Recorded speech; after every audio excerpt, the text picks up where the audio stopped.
There we go. Now we're square.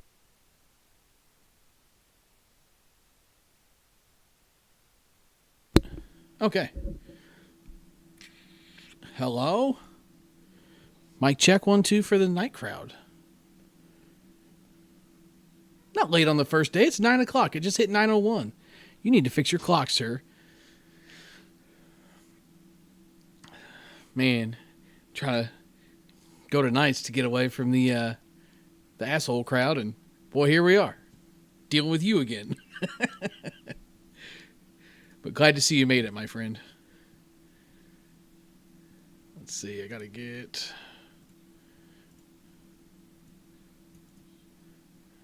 And...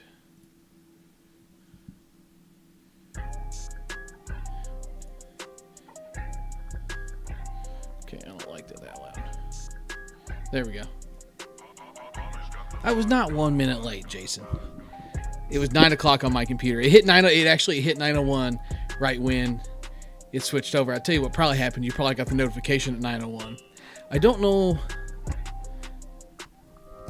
what's up with like YouTube's little like algorithms and things like that. What's up, chat? I don't know what's up with YouTube's little algorithms and stuff when it comes to things like that. With like everybody's like, oh, I got the notifications on and I don't get it till like a day and a half later. Like it's the same thing happens to me. Like I've got notifications turned on for channels that I'm subscribed to, and sometimes I don't get like the notification until like a day and a half later, like you said, or like I'll get done watching the video and then 20 minutes later get the notifications. Like, yeah, I mean, I just watched it. Thank you. Those always get me too. Or sometimes I'll even get a notification twice, and then meanwhile some people can't even get one. Love that.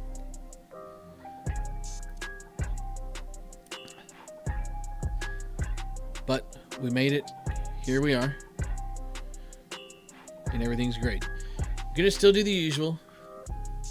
Let everybody kind of file in here for 10 minutes or so. Then we'll get rolling. I've actually got a couple of funny stories for this evening's show.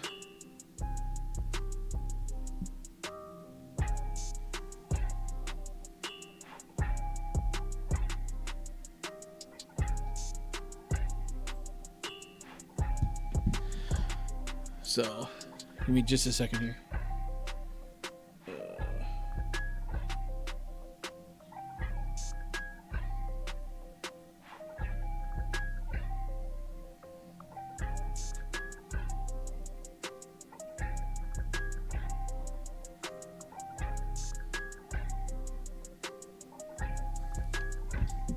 All right, here we go. So notifications working. Hey, Troy Strong, what's up, bro? Got Eric Son in the chat. He says he made it. Sitting in the parking lot waiting for the 7:45 game. Well, I appreciate you tuning in and checking it out. Good luck in your game. And, of course, you know the rules. Swing hard in case you hit it. Dude, I've been fighting the struggle. I've got all these bats. Like, they're bats that I have bought with YouTube money, trying to get reviews and stuff in that I need to sell. And dude, I just can't get rid of them. I don't want to just give them away because like that really hurts the bottom line. Like I understand I'm going to take a loss on them anyway. And that's kind of part of the territory. I understand doing that, but I can even give some of these things away. Like these, in all seriousness, the Louisville Slugger, Genesis, and the Jenny. Like I'm when I do the best of list this year, it's going to be like it's going to be this or that for a couple of different bats. The Genesis and the Jenny will be in that category. Theoretically, it'll be two bats in the number one spot because it's just going to make a difference of how much inload do you want, because both are incredible. It's the same bat. One has a full ounce, one has a half ounce. You cannot lose either way. You just need to get what fits you. So that's what those two bats are. The best 240s I've hit all year long. I can't even give them away. I think I got them down to $200. You can't even get a nibble on them. But if it was some 10-year-old noon wrapper bat, somebody'd be selling it for $600, and it'd be a line out the door and around the corner. People wanting to outbid me or, send cash out immediately. Whatever. selling bats sucks. Like, as much of a hit as I'm going to end up taking on these things, I'm probably going to have to be done buying and selling for the year. As far as like, so I can get reviews in. I just can't understand losing a little bit of money, but that's really hurting the bottom line. I'm probably going to lose. Sorry, I'm reading. I'm probably going to lose $60 or $70 a bat, and that's including the pennies that I will make on the reviews included in that money that I'm losing. That adds up over 6 or 7 bats. Got to spend money to make money, but you can't just give money away either. Oh, got Tony Benskin in the chat. What's up, Tony B? Hey, anybody want to make a bet that Tony's wearing a shirt without sleeves? If you know, you know. Yeah, Troy, we did change that saying. Yeah, instead of swing hard in case you hit it, it's what is it? Barrel it up and find a glove. Man, poor Troy. Where was that? ASA State. Man, the harder that guy hit a ball, the more at somebody it was. I've never seen anything like it. He hit, I couldn't tell you. See, I'm serious when I say at least 8 or 9 balls just absolutely crapped on right at somebody. Like, to the fact they didn't even have to move. Like, the harder he hit it, the less they had to even range left or right to get it. It was crazy.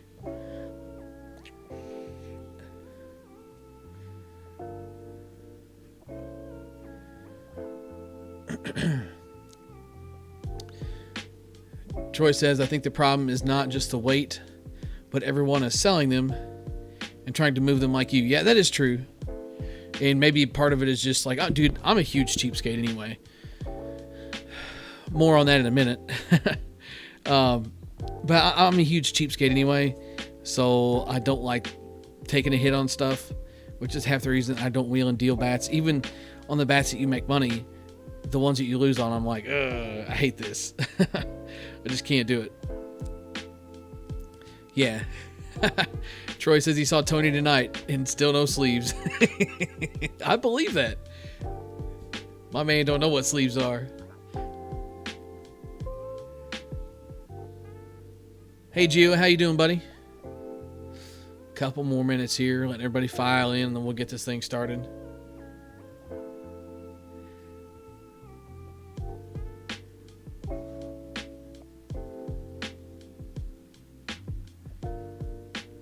Oh, I had the sleeves on repping the Bayou. Okay. So I'm sitting here at my desk, and I found my bottle that had pre-workout in it earlier. And it had like a drink left in it, and it tastes really good. I mean, when I say a drink, I mean a drink. It's just like, oh, I'll bet. Like, I'm just going to knock that down. Like, what's it going to hurt? I did that maybe like 10 minutes ago, and my freaking ears are tingling now. I'm like, that was brilliant. Maybe it's just placebo effect. I don't know. But, oh well. I got to have at least an hour of juice in me. So, here you go, kids.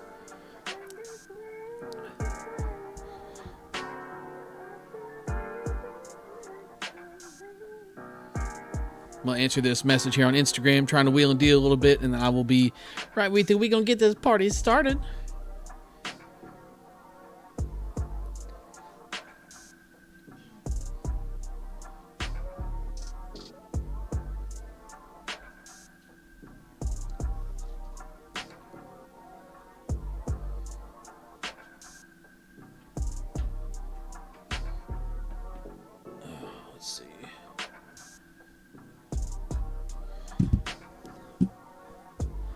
Okay, so I do have my phone in proximity of my microphone, and every once in a great while that can create some like weird feedback through the microphone. So if you hear anything at all, just yell at me and say, hey, what the hell is that noise? I don't know what you're talking about. Tony wants to know, heard they may cancel home runs for Heroes because of umpire shortages. Is that true? Yes, I did see that Jared posted, and it was also posted on the page that so far they've only got 7 umpires for the tournament. I don't know what their target number of umpires is, but I can tell you that that grueling weekend of softball is going to need honestly, I'd say close to 15 umpires, just to give guys a break too, because you got to think, depending on how they do the scheduling, the amount of teams and through the night and things like that. No, they have 7, but they're not going to do it with 7. Q. So, yeah, sorry, I can't read and talk tonight. I'm a squirrel. So, in my opinion, you need at least 15 umpires, and you're still going to have to ask a lot of those guys, because that's Friday night games on all fields, and then you got Saturday's games on all fields, and you got Sunday's games on, I would assume, most of the fields. It's a grueling weekend of softball. Like, not everybody is Travis Edwards and can stand at Jamestown in the sun for 4 days straight and umpire softball games. That guy is unreal. He got away with only 3 days this year. If anybody knows my man Trav, he's always standing out there, got that sleeveless shirt on, got his arms crossed across his belt buckle. He'll raise it up for a strike and put it right back down. And he ain't moving otherwise. Why should you? It's Jamestown, calling balls and strikes and home runs. That's all you got to do. He does every game, all 4 days. He gets paid. I mean, he'll tell you too. I mean, he is getting paid. So, not everybody is him. Maybe they'll wrangle him out there. So Troy says the problem is the ones here at league stink, and Jared doesn't want them doing it. So there is good and bad umpires out there. I think we're all aware of that. I wish I had an answer to the umpire solution. If I knew that it wouldn't get so serious, I'd even just volunteer some of my time to umpire. And, you know, one thing that gets me with tournaments, you go to a tournament and you see a guy standing there in a jersey umpiring a game. Like, at least have him put on a t-shirt or something.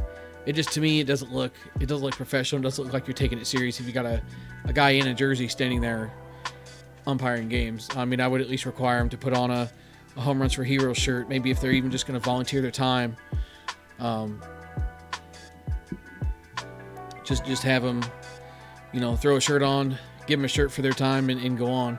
I would consider doing that if it wasn't for the fact that everybody just wants to yell at you all the time. And it's almost like the lower leagues you get, the worse it gets.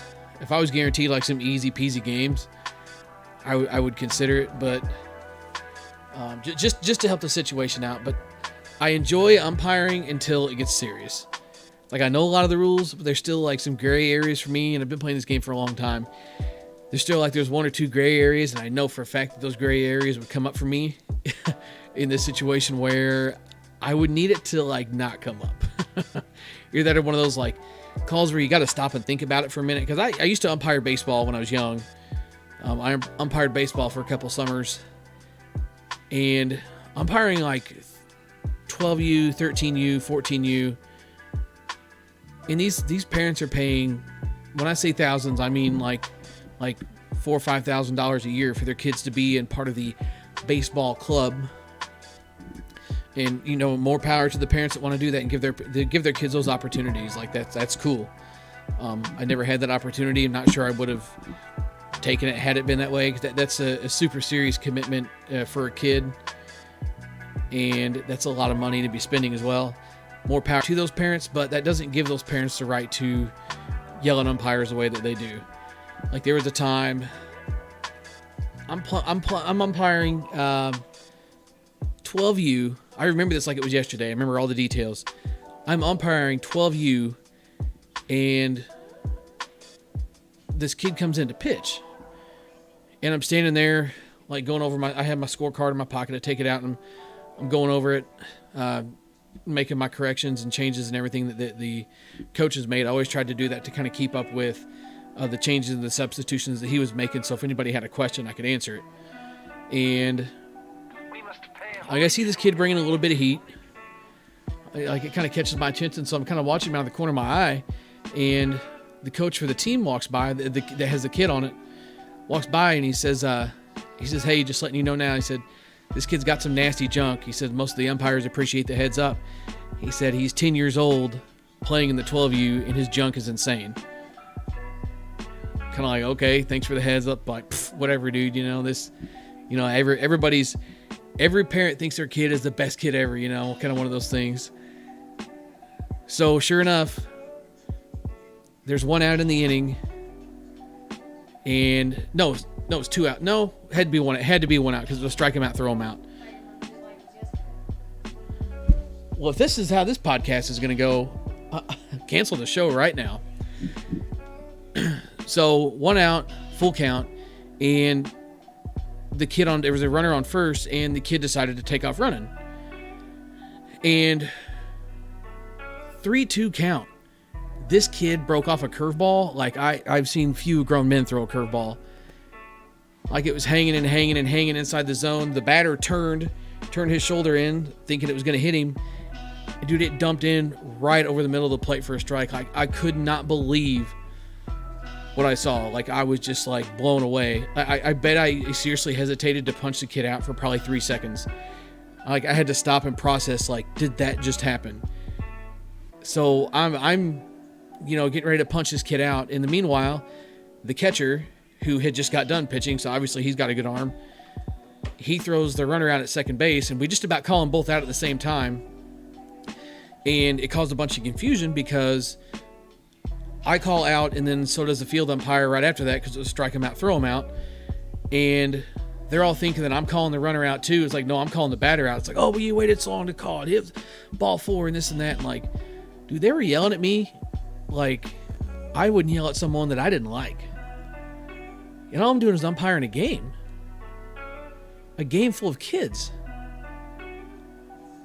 It's just madness. It's absolute madness. That is, things like that is why I can't stand umpiring, because I was blown away with something that I saw. I had to stop and think, and that time that I took to stop and think created mass chaos. Like the game had to be stopped.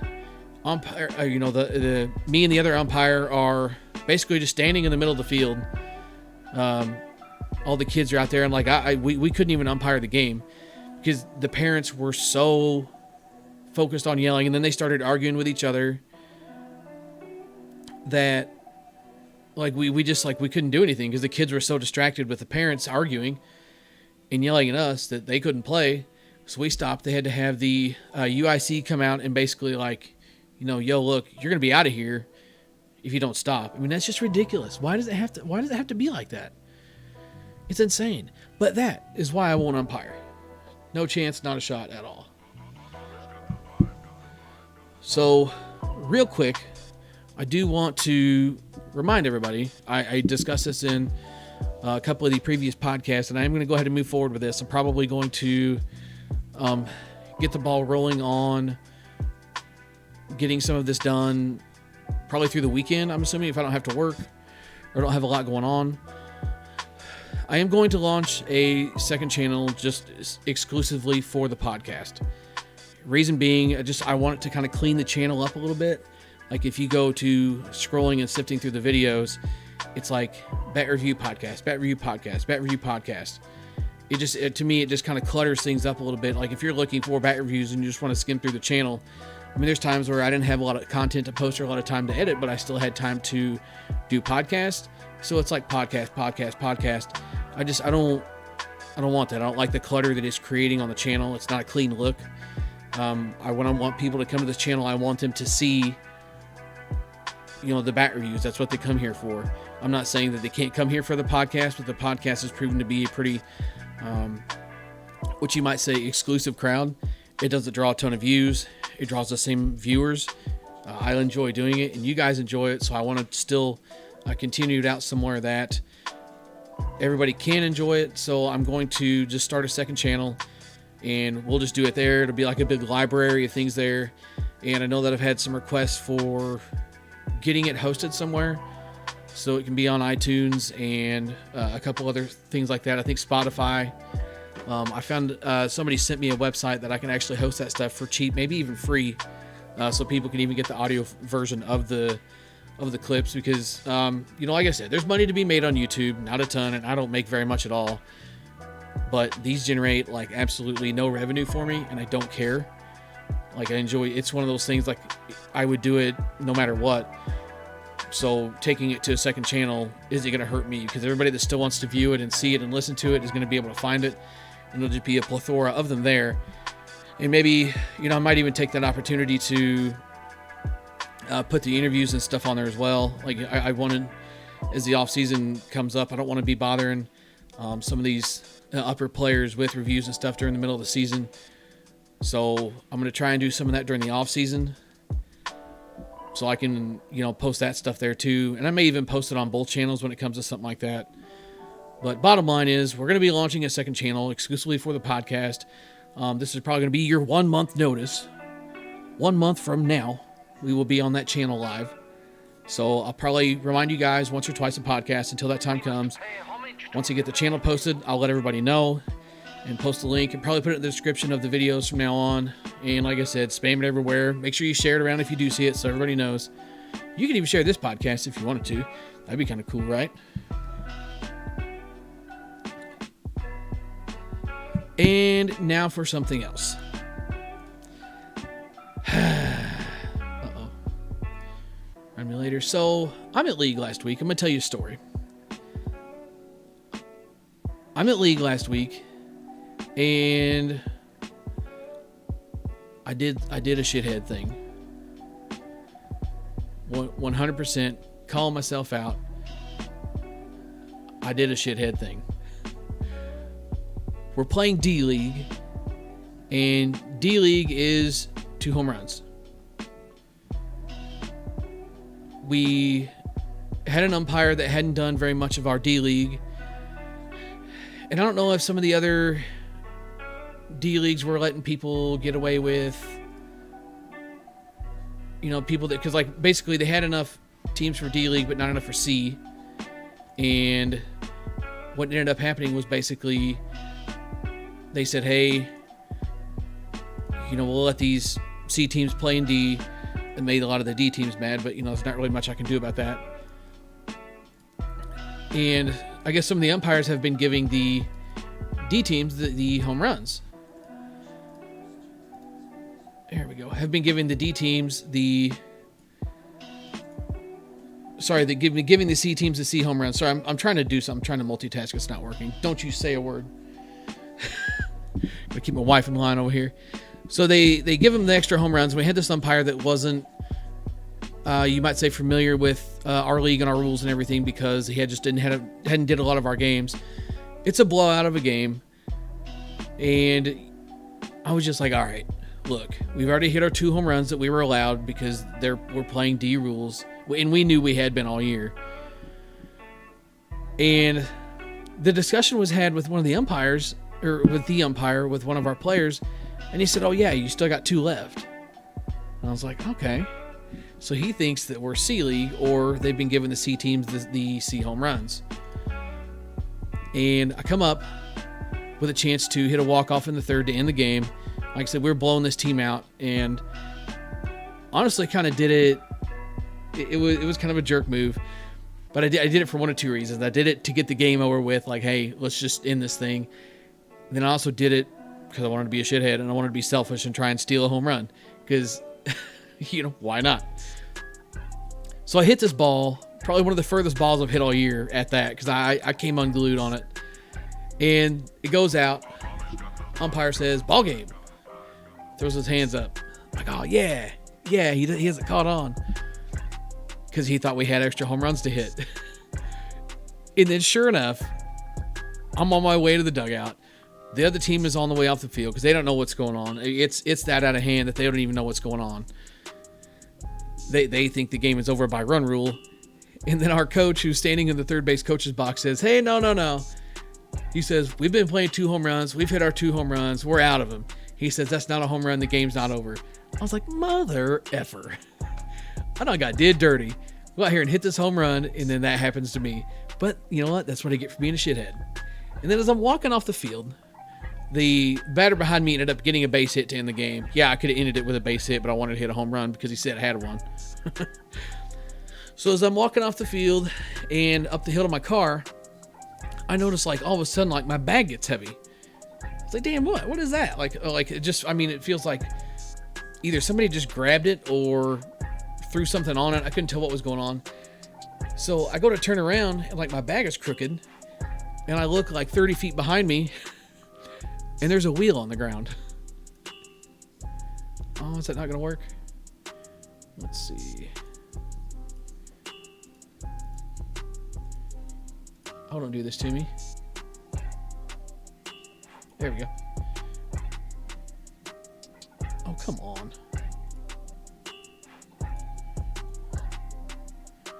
Are we really doing this right now? Guess I'll do it this way. I knew I should have had this ready beforehand. Image. Browse. Holy smokes. Rescale this a little bit, why don't you?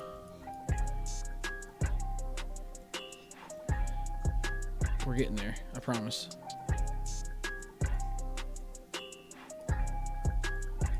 Jesus, this image was huge.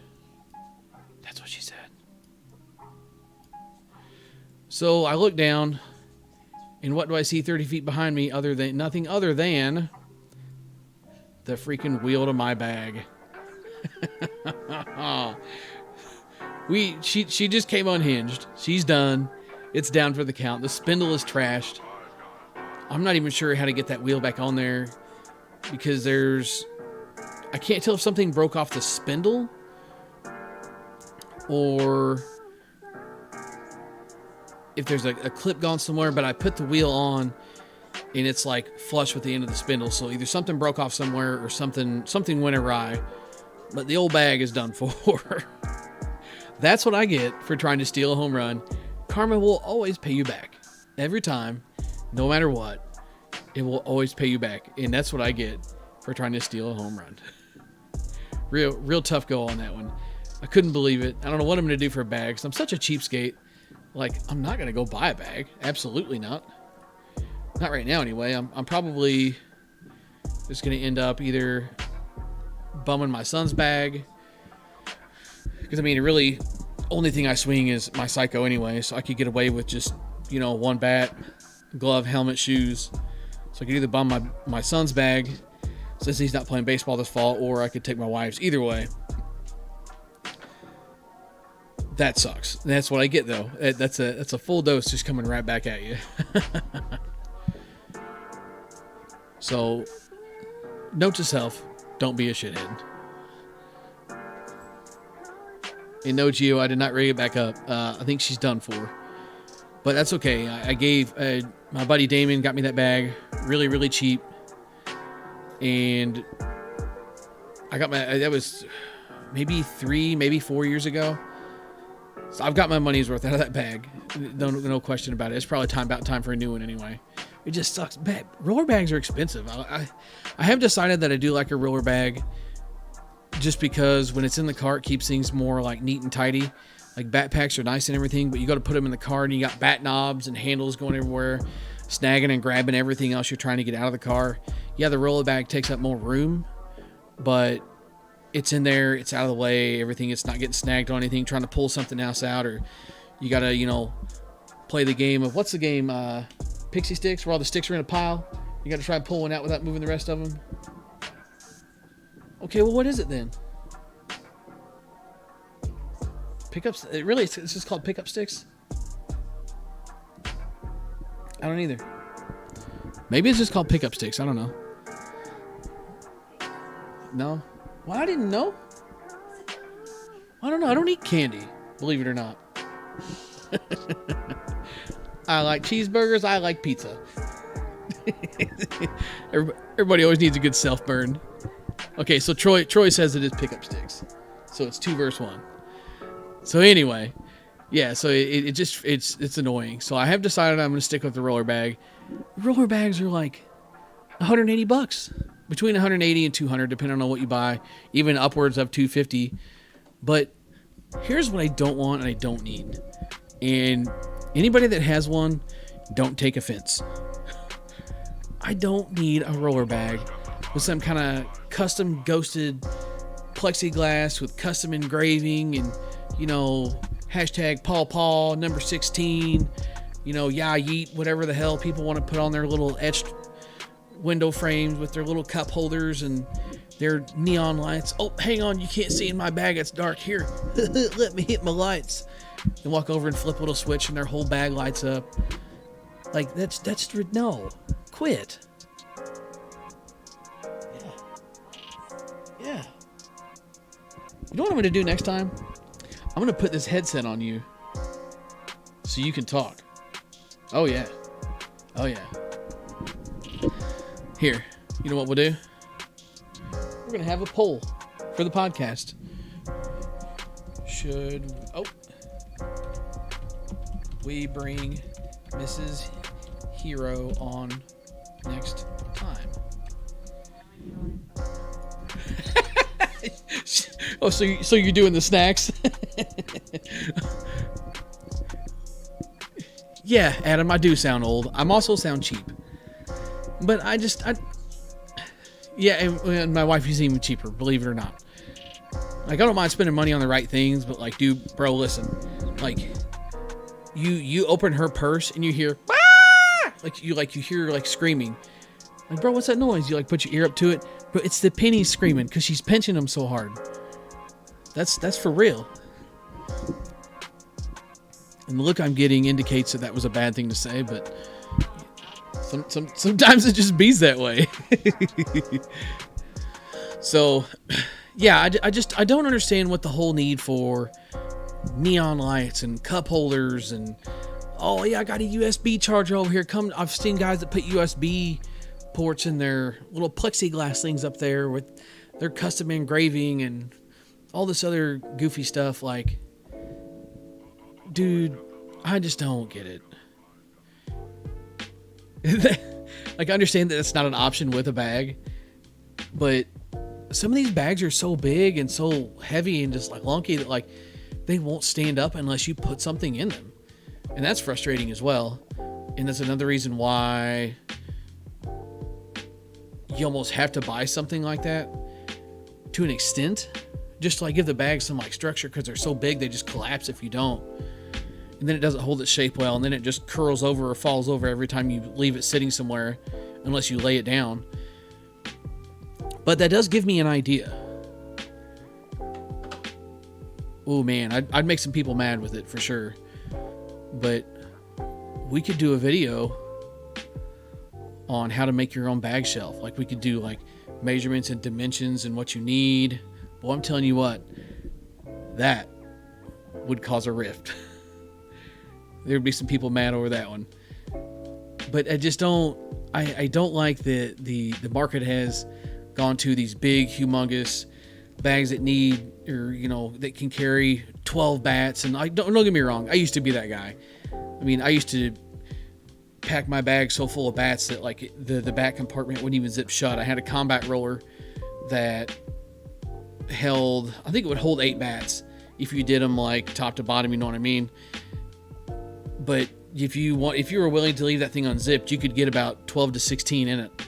And I'm that guy that's, packing all 12 to 16 bats out of the field. Look at me and all my bats. I mean, everybody's been through that phase of softball. And if you haven't, congratulations, you just haven't did it yet. At least I'm not carrying them out there in some kind of briefcase. The briefcase thing is a whole nother deal too. I understand that's like for display at the house or whatever.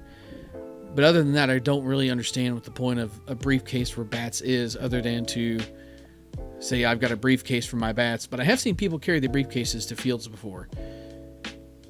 So I don't quite understand that move either. Am I getting old? Adam says yes. Kids these days, stay off my lawn. Don't be a cheater. I don't know. Maybe I'm just getting old. It's past my bedtime when I'm sitting here podcasting, so I guess I got something going for me, right?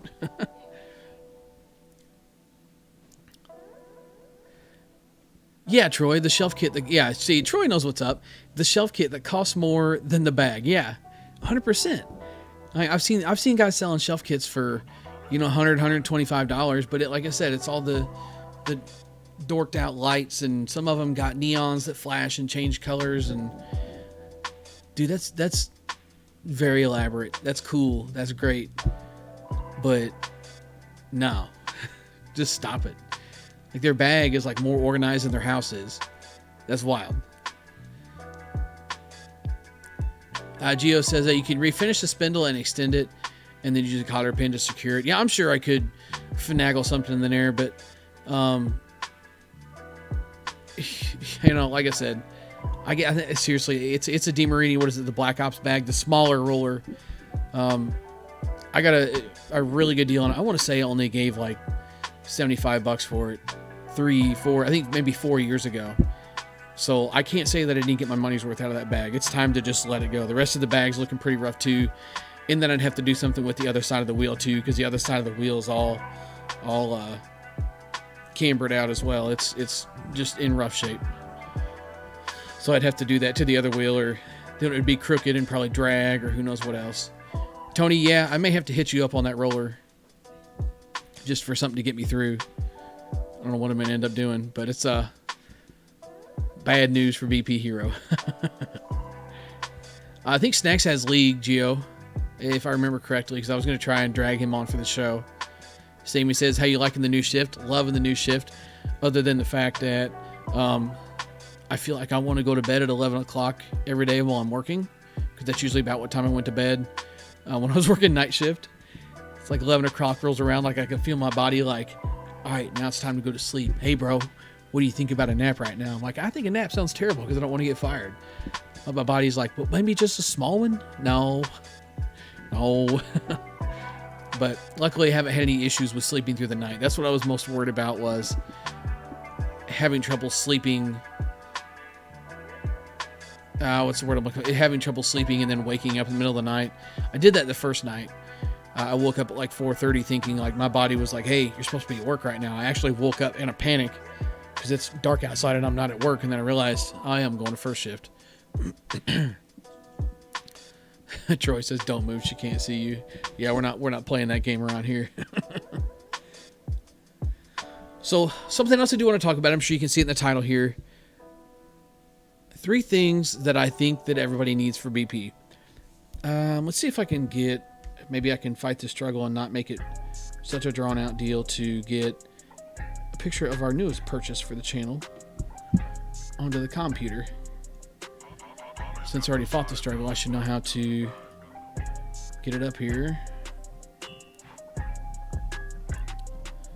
Maybe.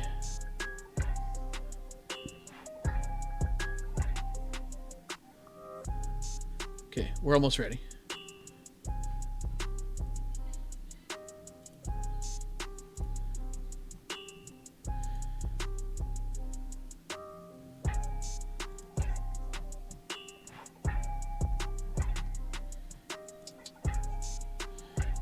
Okay. So our newest purchase for the channel. Oh. Why is that still doing that? Oh, because I had to go to downloads. Good grief. Can you imagine if something would just work for once? We got us a BP screen. We'll just zoom in on it the old school way. So this is one of the pitch safe pitching screens.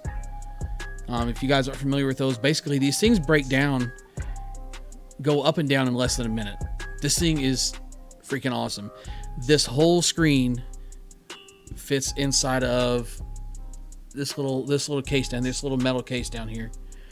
So basically there's a pole here and a pole here that come out, and then the net literally just collapses down inside of the case here, and then the net is attached with hasps, you might say, clips or whatever, along the sides, so it guides itself down into the case. And then all you gotta do is throw the 2 poles in. These straps here contain everything inside of it, so nothing can fall out. And this screen, literally, I timed it last night. Even after like the 3rd time of doing it, I had the screen set up in 54 seconds. It's going to be more sturdy. It takes up less room in my car. it's not so awkward to have around the garage if I do decide to take it out of my car. But it's small enough that like I think I'm just gonna it's gonna be a permanent fixture of the car, because I don't go hit without my car, obviously, because I got to get there, and I don't have to have it in my garage taking up space in there, and it's small enough that like I'll never even notice it in my car. So because now even it's not so bad in the rental car that I have, but even in a rental car with a full-size car with a trunk, you still have to a little bit strategically put things in the trunk to make sure that, you know, everything still fits. But with this, it can go all the way in the back, it can go off to one side, it can come all the way to the front, and then everything else can just go wherever. Like people that don't hit with this very often, just like, you know, think they're being helpful, and I genuinely appreciate the help, but they just kind of like throw things in. They're like, and then I'm come walking up with the screen and I'm like, we got to take all that back out. I'm really sorry. But got me this pitch safe screen. These things are not cheap, but I've been wanting one of these for a long time. I wanted to get one when I got the Jugs Light Flight screen that I have. And I'm going to do a video like so you can like get a better look at this thing, and in my opinion, understand why these are worth more money than the Jugs Light Flight screen. That Jugs screen has been phenomenal. Absolutely phenomenal. If it wasn't for the scuffs and scrapes and everything like that, the thing would still look new. The net on it looks like it just came out of the package. The poles are still great. They're not bent. They're not kinked. I mean, the thing is in great shape. I just wanted something a little more space friendly and a little easier to set up, because thank goodness for Brian, when he comes and hits BP, he's always the one that sets up the screen. It's kind of like his thing. Like he's the screen guy. I'm the everything else guy. Because by the time he's got the screen set up and the net dug out and fished around the top of the screen, and you know, it's like putting a shirt on an octopus a little bit. You know, you got to like everything in the right spot and then pull it down, and this thing literally sets up and breaks down in under a minute. It's going to be just as strong as what we have now, arguably stronger. I've seen guys that hit the ball, like their average exit speed is higher than my highest exit speed, and I've seen them hit and whale balls off of every part of the screen, and it just comes back for more. So I'm confident that this thing is going to hold up. These things are worth the money. One of these does, I'm not trying to like flex. These screens do cost, I think it was a little over $330 shipped. I sold the screen that I had to Brian to put towards this, and then put the rest of earnings and revenue in some bats that I've sold. And I even sold a couple of my personal bats just to be able to afford this as well. But this will be well worth it, especially now that Brian's on second shift and I'm on first shift. We can't hit together unless it's on the weekends. So if I gotta set this damn screen up all the time, this is the one I'm going to be using. So I'm excited to have that thing. I'm hoping to do a video just comparing the two side by side soon, just to kind of show the differences. Either one is a great option, and I actually think the Jugs Light Flight screen is getting pretty hard to come by right now. I think they're back ordered, and I do even believe maybe Jugs discontinued them, but I think there's a few other companies, whether it be companies that have piggybacked onto it, where Jugs was getting their sources from. Maybe it's one of those deals where their supplier, now that Jugs is done with that product, the supplier can sell it to other people. I don't 100% know how things like that work, but I have seen that there are going to be a few other companies. It's like available in October or whatever, and it looks just like the Jugs Light Flight.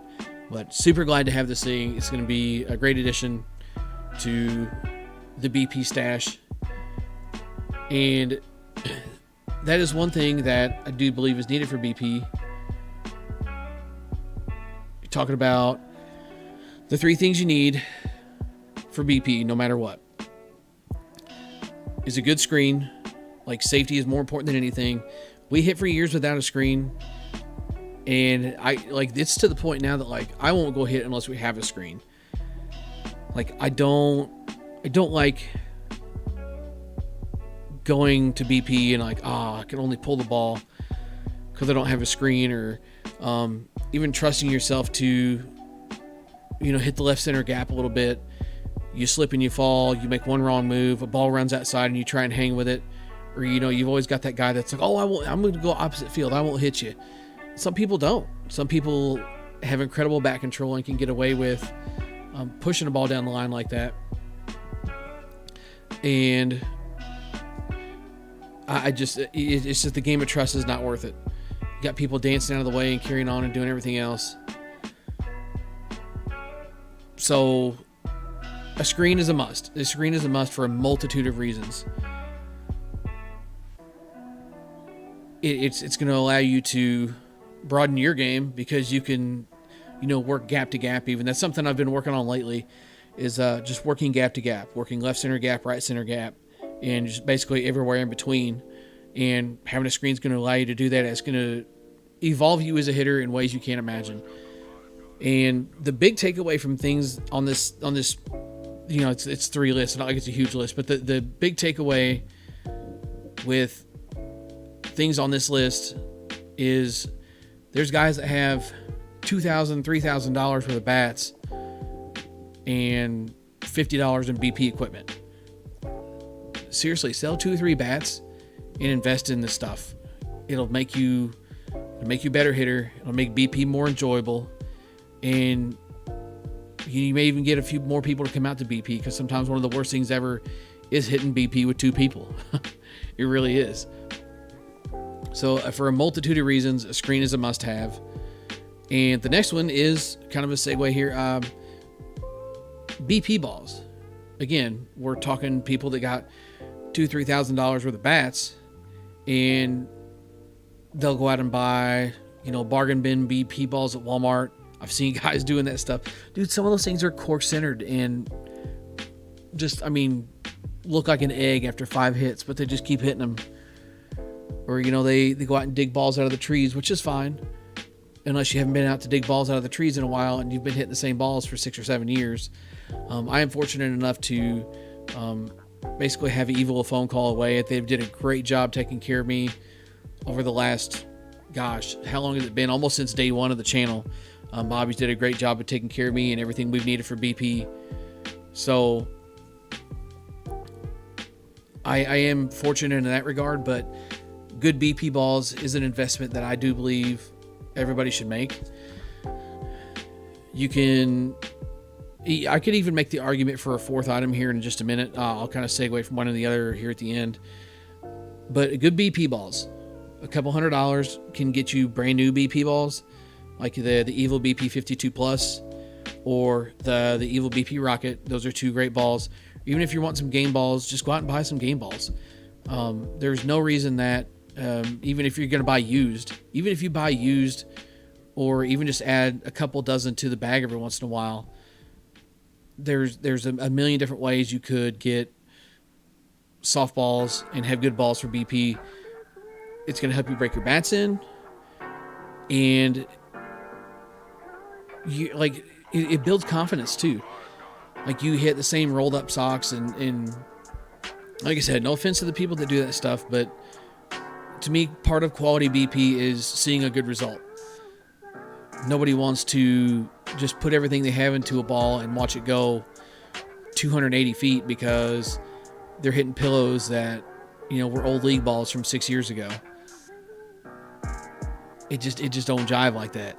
They get all dirty, and sometimes if you're hitting in low light, you can't see them. They just look like crap. A good ball breaks in bats. It's going to give you a good result. It's going to build confidence. Yeah, see there. Yeah, Davis is in here. He knows. So the third one's going to be an unpopular opinion. Let me finish up here on the balls. So you got to have a screen. You got to have good softballs, because you also need something that's going to not kill your bats. With bats these days, even with the 240s to an extent, because we've seen some 240s with great durability, and then we've seen some 240s that, are basically just a handful of swings and put them away for games. But even with the 240 bats, the older bats, whatever, you got to have some 52s mixed into the bag. You really do. And that's going to do a handful of things. It's one, going to save your bats and help them not break down so fast. If you are one that likes to swing your gamer in BP, throw some 52s in the bag. And I'm a big proponent of ball striking, which is going to bring up the third thing here in just a second. And if you can hit a 52 and learn to hit a 52 well, and learn how to spin a ball, learn how to square a ball up to square up that 52 and make it go, because 52 300s rely so much on the swing that is put on them and not so much what they're hit with. So if you learn to hit and spin that ball and square that ball up consistently, take a round or two of BP with 52s and kind of get that feel, and you get the groove for that, and then hit an M, and you're going to feel like a whole different person. 52s make people better hitters. 100% believe it in many aspects. So have yourself a good mix of softballs. I always recommend, people are like, oh, I'm getting ready to buy some balls for my BP bag. What should I buy? I always recommend BP 52 plus, BP Rockets, and then just a handful of game balls mixed in as well. That's going to give you stuff that's going to break in your bats. It's not going to absolutely murder your bats, and you're still going to have fun hitting BP, because that's the big thing, the big takeaway. If you like hitting hard stuff, and you're one of those guys that's like, oh, I BP with rocks because I like to have fun, then buy some BP Rockets. They're still going to break your bats down, yes. Do not misunderstand me when I say that. The BP Rocket is a 48 core ball, but what bails you out with that particular ball is it's a high core. So high core basically means it's going to be more bouncy. The ball is going to do more of the work than the bat is. So being a higher core than something like a Classic M, a Pro M, or an NSA ball, the high core is going to give you a lot of rebound, and the high compression as well. The high compression is going to make the bat flex. The high core is going to make the ball work. So you got the best of both worlds there. It's going to be a quick, sharp impact onto the bat instead of something like a Classic M or a Pro M or a 44-400 that's going to really make the bat flex and break the bat down. And the BP Rocket is also a little bit lighter, since it is a high core and high compression. You're thinking, oh, it's going to break the bat down because it's high core, high compression. And it's also a little bit lighter than a normal ball as well. So it's not going to have such a deep impact onto the bat when we're talking flexing composite fibers, because it is a lighter ball. The ball is going to still do a majority of the work, but it's still going to break your bats in as well. If you're looking for something you're still wanting to have fun with and not just absolutely kill some bats. But that's my suggestion. A mix of 52s and the hard stuff. BP 52 plus, Evil BP Rockets. Just got a fresh shipment in the other day from Bobby. Can't thank him enough for those. Those things are game changers in a multitude of reasons. And the third thing is going to be very unpopular here. Very unpopular. But you're honestly probably going to start seeing more of this content on the channel, because I have lost my BP pitcher and I hit BP at different times now. The good old tee. The good old tee for tee work. I can't say it enough. I haven't hit enough of it lately, and I'll tell on myself for that. And I do feel it, and I do notice it. But man, I'm telling you, a tee is such a good tool. Everybody thinks, they're too much of a man to hit off of a tee, or, I'm too cool for that. Well, tee work don't do nothing. I get the negative comments in the reviews I have at times that I do tee work, saying, oh, well, we want to see what this thing does off of live pitching. Well, I want to see what it does off of a tee. I mean, there's still the aspect of live pitching as far as like me and how comfortable I get with the bat. But if I'm looking just exclusively to see what the bat itself can do, the tee is going to be the best place to do it. The ball's where you want to hit it every time.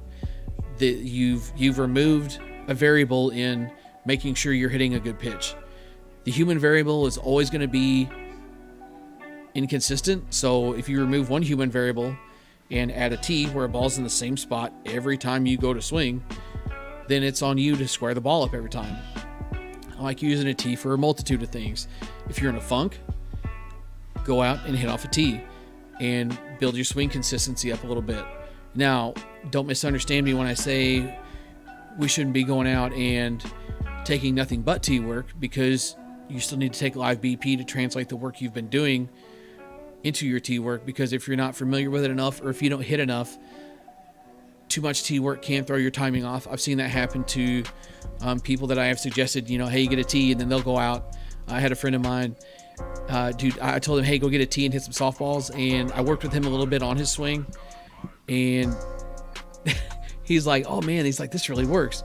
So he was out doing tee work 4 or 5 nights a week. He was just getting into slow pitch. He got bit with the bug. So he's out trying to get better and absolutely grinding. And I'm going to tell you something. He, for no baseball background other than when he was a kid and not being super athletic, dude could absolutely mash a softball. He's actually, I have to look up the video sometime. Somebody could remind me, maybe I'll put it in another video or another podcast or something. I don't feel like looking for it right now. But dude could absolutely mash a softball for no longer than he'd been playing, because he had built up his swing and his consistency. It was a consistent, powerful swing. You learn how to, what do I want to say? You learn how to time different parts of your swing between your load up and your sorry, I can't read and talk. Your load up, your timing with your snap, your hips, your whole body, everything can come together at that one moment to hit the ball off the tee. But the issue that he was running into is timing everything with the ball coming at him. Well, I'm telling you what, somebody was in big trouble if he got the pitch that he needed and he timed it just right, because the ball was going to get on them fast. But all them other ones, questionable at best. So you still have to incorporate live BP in. But if you're looking to build consistency, if you're looking to get out of a funk, those are two great things to do with the tee. Or if you just need to get some work in, maybe it's been a couple weeks since you hit BP. That's what I'm getting ready to start facing here. Is I haven't swung a bat since last week, and I don't like that. I usually don't go longer than a week without hitting. So I'm going to probably bust out the tee here within the next few days. I've got league tomorrow. I don't really count league swings as getting work in. So I'll probably go out Friday or Saturday whenever I get time, maybe even Sunday, and just get some tee work in. I got a couple bats that I need to break in to review anyway. So it'd be a good opportunity to do that. Maybe even kind of talk about some of the do's and don'ts when it comes to hitting off the tee. It's a perfect way to build good mechanics, good consistent mechanics. And you can even still work on hitting different pitches. Like usually I just put the tee in the same spot every time. I swing enough that I can be comfortable with how my swings are going, how BP is going, and I can kind of build everything around just the tee work. Because to me, the main thing that I do when I work on tee work is just making sure I'm striking the ball consistently. I swing enough. I understand my swing is not great, but I swing enough that I can consistently hit and strike, hit the ball and consistently generate good power. So I just work on striking the ball consistently and what I'm looking for. And sometimes hitting off the tee can also help you learn how to cut a ball the correct way.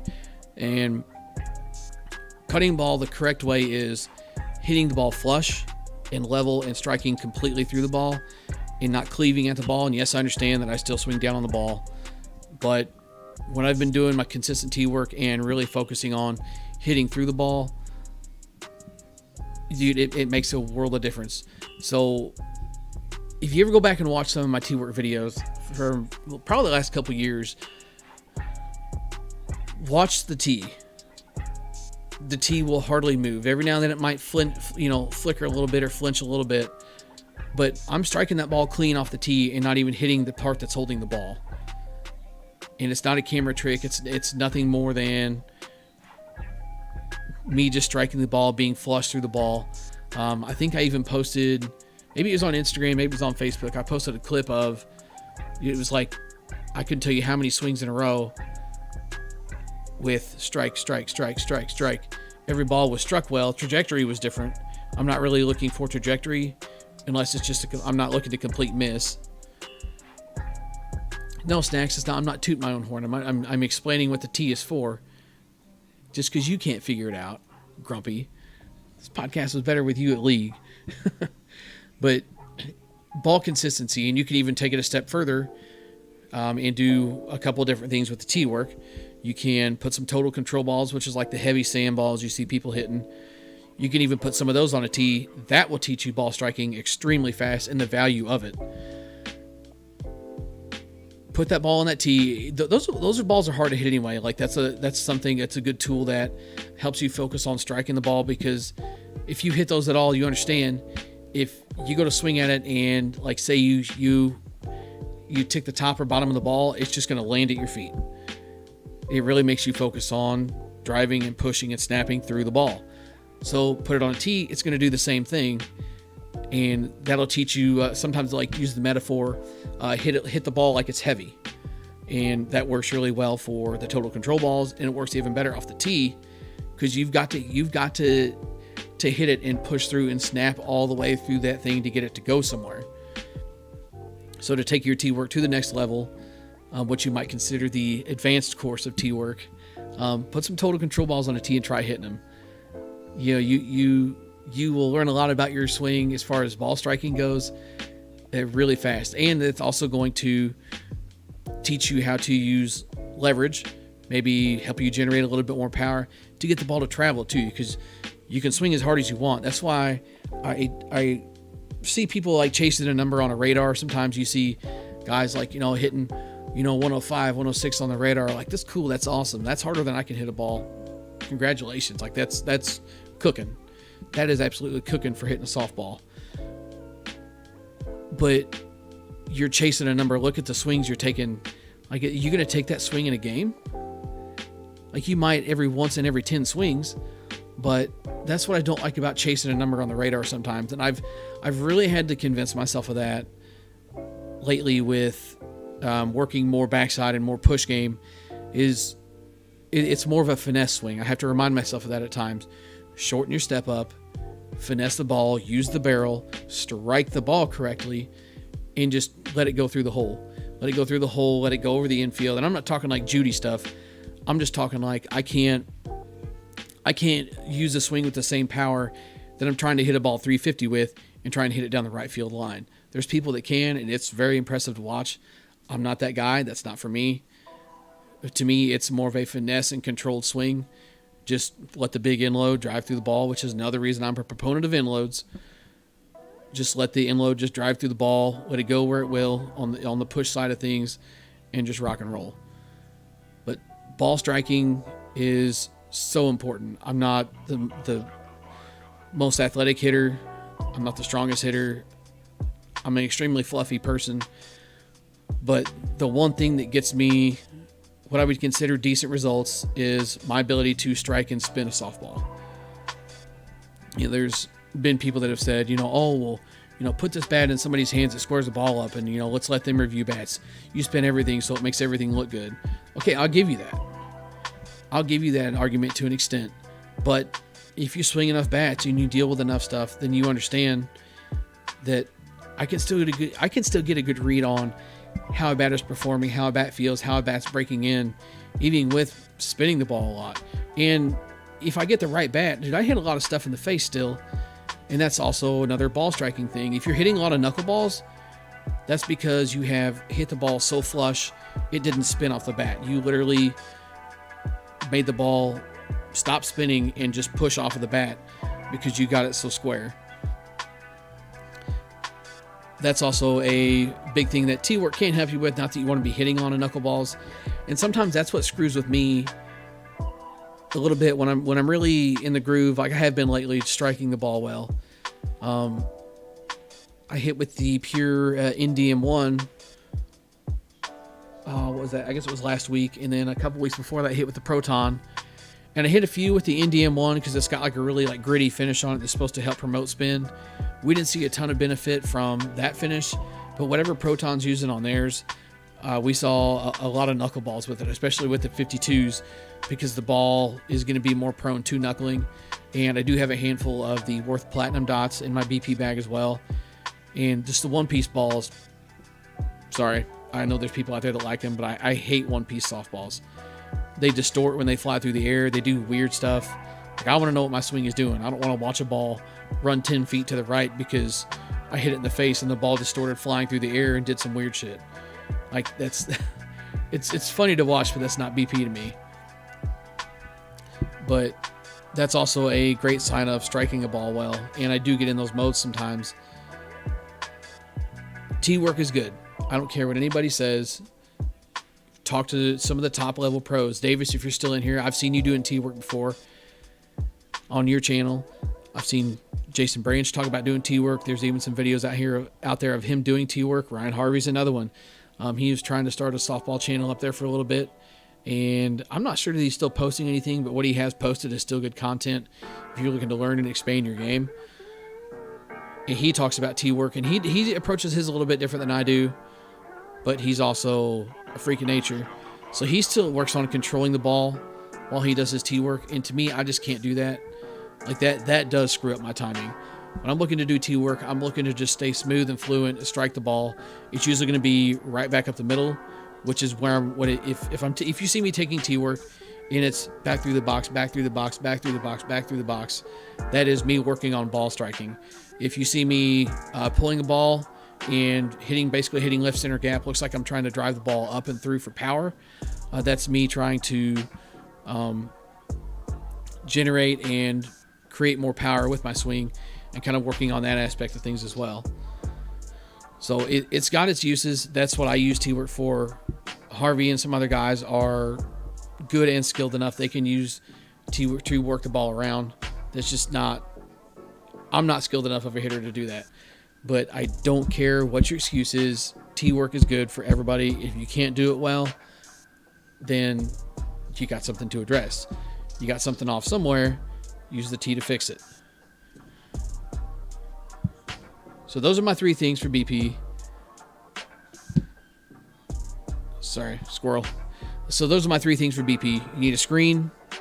That's like first and foremost. You need good softballs. And you need a decent tee. You can build your own tee, and I have done that, used one for years. But I can tell you, after having a good tee for a long time, just to spend the money on one. Like, you can buy a good screen, and I'm not talking one of those things that's built out of camping tent poles that you hit the top of and it just collapses and falls over. Buy a good screen with metal poles that can still collapse and break down. Buy yourself one of those. Buy yourself some good softballs, and buy yourself a tee. You're looking at, let's say $200 for a screen. You can spend $200 on some good softballs, and then another, we'll say $75 if you really want to get fritzy. $75 on a tee. So you got $3,000 worth of bats. Sell 3 or 4 bats. Buy yourself some equipment from BP. Become a better hitter. No argument about it. Long-winded, but that's how I feel about that.